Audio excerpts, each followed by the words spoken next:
Hello everyone, this is Astrid with Kanen Coffee. I've got this Spaziale mini Vivaldi. So this machine came in for mostly just a tune-up.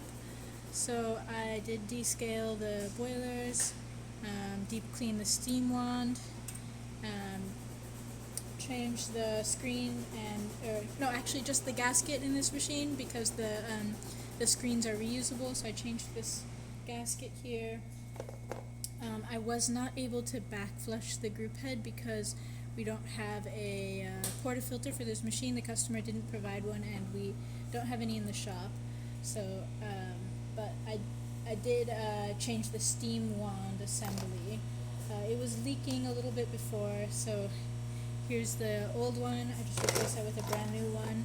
And for the demonstration, normally I would brew a shot, but since we don't have the portafilter, I'm just going to show you that the hot water works, and then I'll show you here and the steam.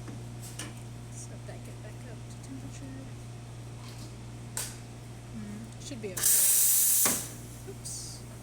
There we go. Nice strong steam. And that's about it for this video. If you like the video, please subscribe to the channel. Thanks for watching.